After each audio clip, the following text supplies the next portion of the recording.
Hindi po ba natin inimbitahan si Mayor Benji Magalong? Siya po yung nagsabi na wag naman akusahan yung house at pangalanan kung sino yung tinutukoy.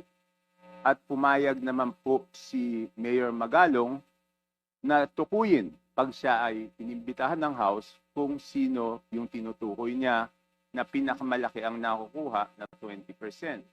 So ang tanong ko po, bakit pa po hindi imbitahan kaagad ng committee para malaman na po natin kung sino yung tinutukoy niya, Mr. Chair?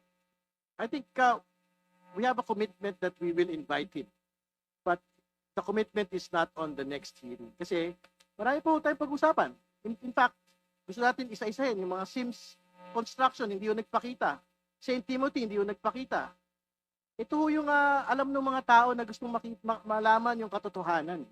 So, ibig sabihin, we are united with Mayor Magalong on his commitment against corruption. For him to name the 67 lawmakers, no question. But he will be required in this committee to do it on their own. State 67 lawmakers who are contractors first. Second, lawmakers who are allegedly receiving 30 to 40% kickback. That will come in due time. That is the commitment of this committee.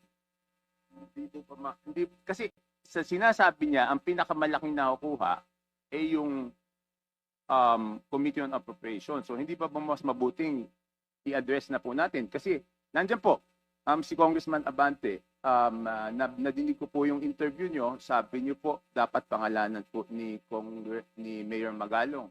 So ayaw nyo bang mag-present ng motion na imbitahan na siya kaagad para pangalanan na rin po niya? At sinabi naman po niya na willing naman po siyang imbitahan. Congressman Avante, you're being asked.